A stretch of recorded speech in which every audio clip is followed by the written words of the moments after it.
ये है आरजे कार्तिक की 1 मिनट स्टोरी। एक सेठ जी ने बहुत सारे मंदिर बनवाए लेकिन कभी खुद गए नहीं। बहुत सारे पुजारी मंदिरों में रख दिए लेकिन कभी खुद ने जाकर के पूजा की नहीं।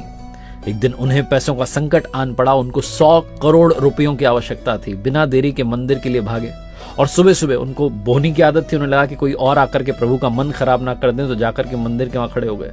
लेकिन जाकर देखते हैं कि एक भिखारी उनसे पहले आकर के खड़ा हुआ है और भिखारी आकर के कह रहा है कि प्रभु 100 रुपयों का इंतजाम करवा देना, मेरी पत्नी बीमार है, कुछ दवा का प्रबंध हो जाता तो पत्नी ठीक हो जाती। सेठ जी का दिमाग खराब हो गया कि आकर के ईश्वर का मन खराब कर रहा है सुबह सुबह 100 रुपयों के लिए। बिना देरी की जेब से निकाल करके 100 रुपए भिखारी को दिए और कहा चलो निकलो। भिखारी ने भगवान को प्रणाम करके कहा क्या बात है, आपने तो पहली बार में ही प्रार्थना स्वीकार ली। और अब सेठ जी का नंबर आया। सेठ जी कहने लगे भगवान 100 करोड़ रुपए का इंतजाम करवा दो, 100 करोड़ रुपए का इंतजाम करवा दो। प्रभु मूर्ति में से प्रकट हुए और कहने लगे कि एक भिखारी से तो तूने मेरा पीछा छुड़वा दिया, लेकिन तुझसे पीछा छुड़वाने के लिए मुझे तुझसे भी बड़ा भिखारी ढूंढना पड़ेगा जो तुझे आकर के 100 करोड़ रुपए दे दे। सेठ जी की आंखें भीग गई। उन्होंने कहा प्रभु ये क्या कह रहे हो, आपने इतना बड़ा ताना दिया।